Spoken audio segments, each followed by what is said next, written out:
સુરત શહેરના વરાછા વિસ્તારમાં ટ્રાફિક પોલીસની કોન્ટ્રાક્ટ પર ચાલતી ક્રેનના કર્મચારીઓની ગુંડાગીરીનો એક ચોંકાવનારો વિડીયો સોશિયલ મીડિયા પર વાયરલ થયો છે।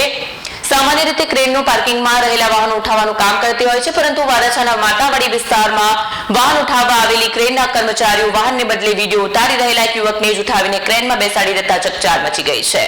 ઘટનાની વિગતો મુજબ જ્યારે ટ્રાફિક ક્રેનના કર્મચારીઓ વાહન ઉઠાવવાની કામગીરી કરી રહ્યા હતા, ત્યારે ત્યાં ઉપસ્થિત એક યુવકે કર્મચારીઓની કાર્યપદ્ધતિનો મોબાઈલ ફોનમાં વિડીયો ઉતારવાનું શરૂ કર્યું। આ વાતથી ઉશ્કેરાયેલા ક્રેન કર્મચારીઓએ યુવક સાથે ઉગ્ર બોલાચાલી કરી અને જોતજોતામાં મામલો ઝપાઝપી સુધી પહોંચ્યો। કર્મચારીઓએ જાહેરમાં યુવક સાથે ગેરવર્તન કર્યું અને બળજબરીપૂર્વક તેને પકડીને પોલીસ ક્રેનમાં બેસાડી દીધો। આ દ્રશ્યો જોઈ આસપાસના લોકોએ વિડીયો ઉતારોની બૂમો પાડી। વરાછા વિસ્તારમાં અવારનવાર કોન્ટ્રાક્ટ પરના કર્મચારીઓ અને સ્થાનિક લોકો વચ્ચે ઘર્ષણના બનાવો બનતા રહે છે, પરંતુ આ પ્રકારની અજીબોગરીબ ઘટનાએ પોલીસ તંત્રની કામગીરી સામે સવાલ ઊભા કર્યા છે।